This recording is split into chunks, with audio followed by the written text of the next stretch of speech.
करनाल पहुंचे DG jail Alok Kumar Roy, अपराध के रास्ते पर सिर्फ हरियाणा पुलिस की गोली। हरियाणा के करनाल जिले में डीजी जेल आलोक कुमार रॉय के दौरे के दौरान कानून व्यवस्था और अपराध नियंत्रण को लेकर सख्त संदेश दिया गया। करनाल पहुंचने पर डीजी जेल ने साफ शब्दों में कहा कि जो लोग अपराध का रास्ता चुनते हैं उनके लिए हरियाणा पुलिस के पास सिर्फ एक ही जवाब है और वह है कड़ी कार्रवाई।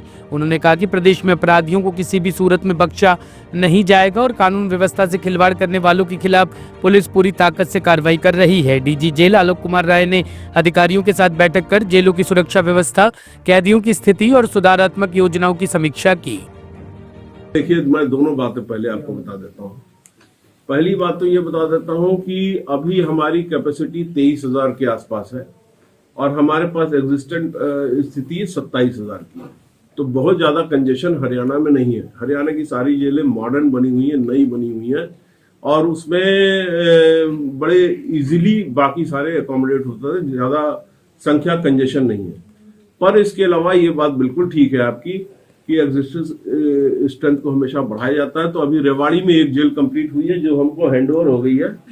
रोहतक में एक हाई सिक्योरिटी जेल बन रही है अलग से, वो रोहतक में हाई सिक्योरिटी जेल वो भी 3-4 महीने में कंप्लीट हो जाएगी। और इसके अलावा फतेहाबाद में एक जेल बन रही है, एक पलवल में जेल बन रही है और मोस्ट प्रोबेबली अंबाला जेल में डिसइंटीग्रेट होकर एक अम्बाला में। सर, आपने कहा गैंगस्टर कल्चर को खत्म करने के लिए डिपार्टमेंट ने काम किया है, तो जेलों के अंदर क्या क्या ऐसे सर नई फैसिलिटीज लेके आए कि जिससे वो गैंगस्टर्स का जो इंटरेक्शंस था through phones, through other mediums, वो कैसे कम हुआ? देखिए, सबसे पहली बात यह है कि इसमें मैं आपको एक बात कहना चाहूंगा कि जैसे आपने 10-15 साल पहले देखा होगा, नकल कराने का एक इंडिया में कल्चर हुआ करता था। गांव की तरफ जब कोई अपना कोई एग्जाम देने जाता था तो लोग नकल कराने जाते थे, गांव के उनके साथी, उनके रिलेटिव्स, और बाहर से पर्ची फेंकते रहते थे। तो जब प्रशासन सख्त हुआ, पुलिस से कोऑर्डिनेशन हुआ, एजुकेशन डिपार्टमेंट से हुआ और पब्लिक में एक जागरूकता भी आई। अब आज की डेट में हमारा कोई बच्चा अगर अपने यहाँ जाता है और ये बोलता है कि हमने जो है वो नकल करनी है, तो पेरेंट्स या उनके रिलेटिव फ्रेंड ये बोलते हैं कि 3 महीने पढ़ाई कर लो, 10 सवाल पढ़ने आप पास हो जाओगे।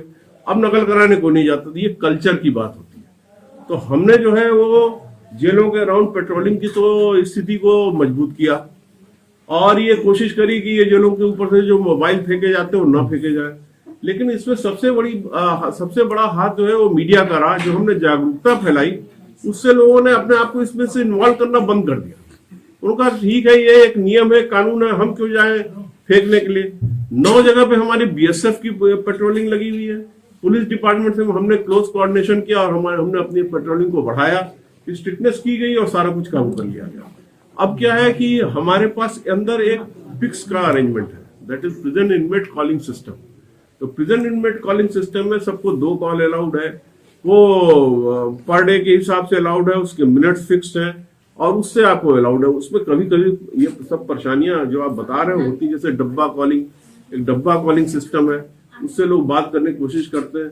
तो अपराधी जो है वो तरीके से, हर तरीके से शातिर होता है, तो एक से एक नया तरीका खोजता है, पर उसको विफल करने के भी सारे प्रयास किए जाते हैं और उसको काबू किया जाता है। फिलहाल इस स्थिति को पूरी तरह से काबू कर लिया। कुछ युवाओं को कहना चाहेंगे सर, क्योंकि गैंगस्टर अंदर कैसा कैसा काम करते हैं, युवा भी अगर इस लाइन में जाएंगे, गैंगस्टर वाली लाइन में, तो उन्हें भी वही गंदे काम करने पड़ेंगे, ताकि एक मैसेज चला जाए। देखिए, मैं आपसे सबसे पहले ये बताना चाहता हूँ, अंदर खाने के लिए रोटी सब्जी एक बार मिलती है, एक बार रोटी दाल, चावल अलाउड नहीं है जब तक कि डॉक्टर आपको रिकमेंड ना करे।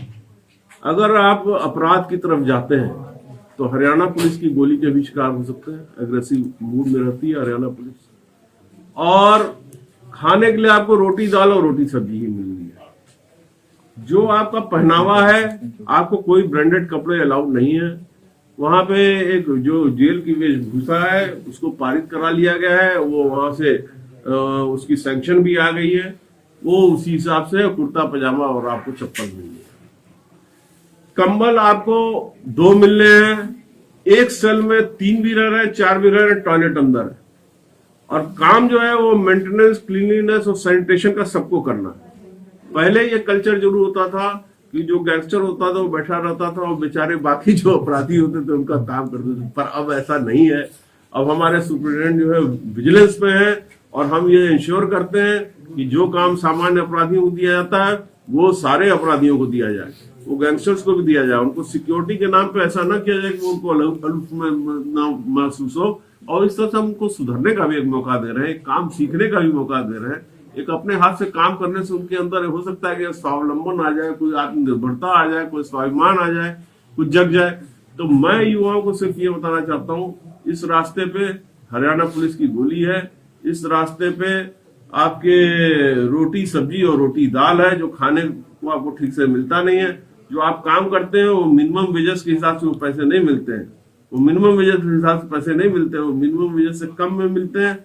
और जो आप बाहर काम करके और जो इस तरह की गतिविधियां करके, आपराधिक गतिविधियां करके जो पैसा आप कलेक्ट करते हो, वो पैसा आपकी मदद नहीं कर पा रहा। मैं जब अम्बाला जेल में पत्रकारों को लेकर, हो सकता है यहाँ पे भी ऐसे ही मिल जाए, अभी आपको मैं दिखा भी दूंगा। वहाँ हॉस्पिटल में एक सज्जन पड़े, सज्जन थे दुर्जन थे, ये तो न्यायालय बताएगा। और फिलहाल उनको गोली लगी हुई थी हरियाणा पुलिस की, और उनके चेहरे पे दयनीयता छोड़ के कुछ नहीं दिखाई दे रही थी। मुकदमे जरूर उनके ऊपर 10-12 थे और वो बड़े क्रांतिकारी पुरुष माने जाते थे कि वो किसी को फोन कर देते, फोन की भी वहां कोई सुविधा नहीं थी, और वो उनके वहां से टॉयलेट तक जा नहीं सकते थे। तो दयनीयता छोड़ के इसमें और कुछ नहीं है। परिजनों का मैंने हालत बता दिया, युवाओं को पता होना चाहिए। अगर आपके कोई घर पे मदर फादर रिलेटिव फलाना, वो यूं ऐसे हाथ जोड़ के लंबे होते रहते हैं, कोई सुनवाई नहीं होती। क्या ये हमारे बच्चे को आपने अम्बाला से उठाया, महेंद्रगढ़ चक्की में अकेले बंद कर दिया, मेरे सामने की बात है। वो काफी हैप्पी सी महिला थी, वो किसी तरह से चढ़ के मेरे कार्यालय में आई थी, मुझे भी दया आ गई। मैंने तुरंत उनके सामने ही फाइल मंगवाया। 12 मुकदमे दर्ज थे 302 के, तो मैं तो कुछ कर नहीं सकता था। तो वो लोग रोते गाते आते हैं और रोते गाते जाते हैं। तो इसमें जो हमारे पास न्यायपालिका है, जो कार्यपालिका है, हर जगह पे धक्के खाने, थाने में धक्के खाने आपने, वकील के पास धक्के आपने खाने हैं, जो आपने पैसे कमाए हैं वो आपके काम नहीं आते, और रहन सहन आपका डाउन रहता है। तो ये सारी ढेर सारी परेशानियां हैं, जिसको अगर सेंसिटाइज किया जाए लगातार, तो मुझे लगता है कि अपराध के प्रति आकर्षण कम होगा। और हुआ है पिछले 4 महीने में, आप देख लीजिएगा सोशल मीडिया पे कोई भी एम्प्लॉयमेंट हरियाणा में नहीं है जो कि गैंगस्टर बाहर से बैठ के करते थे। सर जेलों में सुसाइड के मामले काफी ज्यादा आ रहे हैं। करनाल में भी एक कैदी था। पहले मैं ये बताना चाहता हूँ कि जैसे वर्ष का अंत हो रहा है, वैसे मेरा भी लास्ट लेग है टेन्योर का, तो मैं जरूर रिकॉल करना चाहूंगा कि किस तरह से टेन्योर शुरू हुआ था। जब पहले हमने ज्वाइन किया था उसी समय हमने एक प्रेस कॉन्फ्रेंस करी थी, और उसमें गैंगस्टर्स के अराउंड क्रिमिनल एक्टिविटीज चल रही थी जेल में, और उन आपराधिक गतिविधियों को रोकने के लिए स्पेशल मेरे से डिस्कशन करके फिर मुझे मैंने पदभार ग्रहण किया था। तो हमने ये डिसाइड किया था कि हम स्ट्रेटजी बना के हफ्ते भर के अंदर इस सारी चीज को चेक करेंगे। उस समय हमने गैंगस्टर्स का तबादला किया था, और लगभग 50 के करीब गैंगस्टर्स एक जेल से दूसरी जेल में हमने तबादला किया था। उसके बाद मैंने अपने प्रिजन ऑफिशियल्स और इनसे डिस्कशन की थी और एक स्ट्रेटजी बनाई थी। उस स्ट्रेटजी के तहत हमने इनके आपराधिक गतिविधियों को काबू किया था। उसके बाद से हमारे जेलों में कोई भी अंदर से कोई फिरौती घटना मेरे टेन्योर में, या कोई मोबाइल घटना, कोई धमकी देने घटना, कभी भी कोई इस तरह की घटना नहीं हुई, अप्रिय घटना नहीं हुई। दूसरा प्रेस कॉन्फ्रेंस जो हमने किया था, तब उसमें ये डिसाइड हुआ था कि जो गैंगस्टर कल्चर है उस पर हमको प्रहार करना है। ना हम किसी गैंगस्टर के अगेंस्ट नहीं, हम गैंगस्टर कल्चर के ही अगेंस्ट है। तो कल्चर में ये था, जैसे इनका पहनावा था, जैसे ये अपना कहीं पेशी होती थी, पीछे से गाने बजते रहते थे युवाओं को आकृष्ट करने के लिए, और ये एक महिमा मंडन किया जाता था, एक ग्लोरिफिकेशन ऑफ द गैंगस्टर किया जाता था कि गैंगस्टर जो है एक भाई कल्चर है, बहुत बड़े लोग हैं, और ये युवाओं को गलत रास्ते पे भटकाने के लिए इनका एक महिमा मंडन किया जाता था। उस महिमा मंडन को ध्वस्त करने का हमने काम किया। तो हम लोगों ने उसके लिए किया ये कि जो प्रिजन रूल था उसको इम्प्लीमेंट करना शुरू किया। तो प्रिजन रूल में ये साफ लिखा हुआ है कि सैनिटेशन, मेंटेनेंस और क्लीनिंगनेस का काम सारे अंडर ट्रायल और कन्विक्ट्स करेंगे, और उनको ये काम जो है वो सुप्रीडेंट प्रिजन अलॉट करते थे। जब किसी को काम अलॉट किया जाता है तो उसमें 2 पॉइंट देखे जाते हैं, एक एस्केप का पॉइंट देखा जाता है, एक हेल्थ और हजार्डस पॉइंट देखा जाता है। मतलब आप बंदा विलिंग भी हो और क्वालिफाइड भी हो, तभी उसको ये काम दिया जाता है, दोनों होना चाहिए।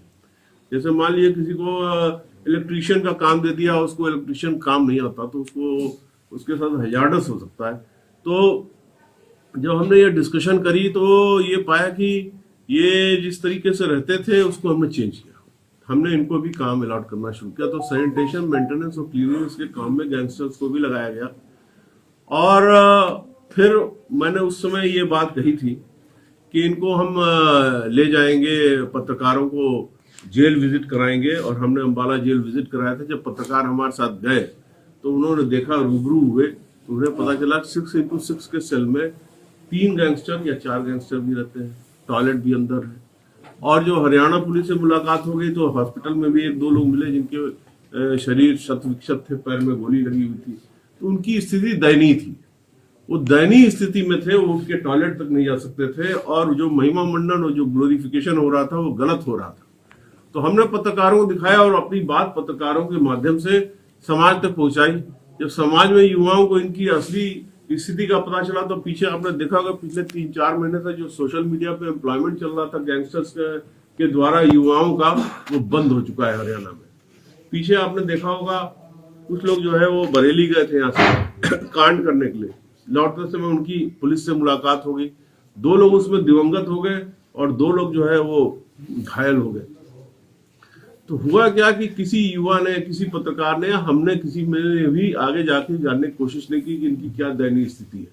उनकी बेसिकली बहुत दयनीय स्थिति थी, परिजनों की बड़ी दयनीय स्थिति थी। जब मैंने गैंगस्टर्स को ट्रांसफर किया तो इनके परिजन आके कार्यालय में रोने लगते थे, क्योंकि उनको अपने बच्चों पे ये विश्वास नहीं था कि इनके पास 10-12 मुकदमे हैं।